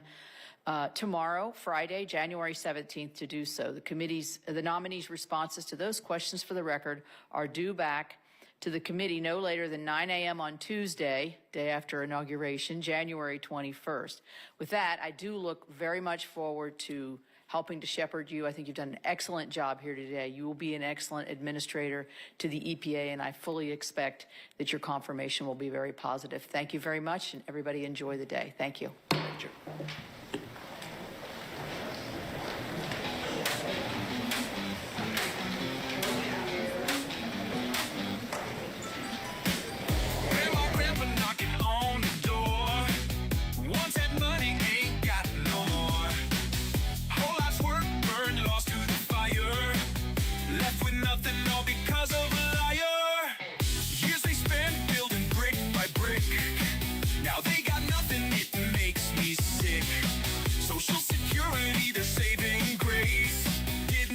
Leopard would eat their face. Grandma, Grandpa, lost in the storm, holding together to keep each other warm on cold, hard streets, shivering in pain from the storm of cold winter's rain. Cold rain, cold rain.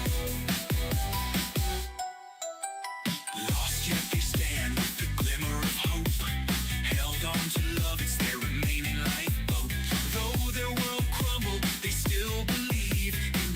Joy they give and they receive.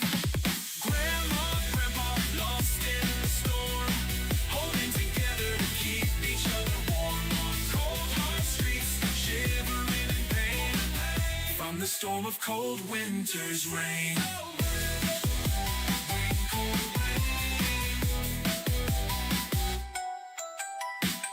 Grandma, Grandpa, their life takes a soaking. Being counters in government, security promised is broken. We love them and won't let them suffer. We are Americans, we are very much tougher. That's right. We won't let the greedy take what's ours. Labor has the power to cause nation scars. We can shut it all down, refuse to work. No buying or selling, that'll teach those jerks. Grandma, Grandpa, lost in the storm, holding together to keep each other warm on cold, hard streets, shivering in pain from the storm of cold winter's rain. Labor has power if they have no faction. Their bodies, labor's minds, in actions. Labor can refuse to take part in an economy rigged from the start. Labor will get their just due, or the whole economy can get screwed. Trillions of dollars in profit lost because money grubbers sought riches at any cost. The privilege wail and moan, rich is gone, they sing a different tone. You know they love their money. To them it's like sweet honey. Grandma, Grandpa, lost in the storm, holding together to keep each other warm on cold, hard streets, shivering in pain from the storm of cold winter's rain. When rich schemers took Social Security money, all the people across the land didn't think it funny. Hell no. When have steal from have-nots and give them the pike. Love shuts down the economy with a national strike. We love you, Grandma, Grandpa. We remember what you did. You were there for us. You never hid. So now it's our turn to return your love. We won't let anyone hurt you. We swear by the stars above. Labor has power if they have no faction. The body's labor's minds and actions. Labor can refuse to take part in an economy rigged from the start. Labor will get their just due, or the whole economy can get screwed. Trillions of dollars in profit lost because money grubbers sought riches at any cost. The privileged wail and moan, rich is gone, they sing a different tone. You know they love their money. To them it's like sweet honey. Grandma, Grandpa, lost in the storm, holding together to keep each other warm. On cold, hard streets, shivering in pain from the storm of cold winter's rain. When rich schemers took Social Security money, all the people across the land didn't think it funny. When have steal from have-nots and get the pike. Love shuts down the economy with a national strike. We love you, Grandma, Grandpa.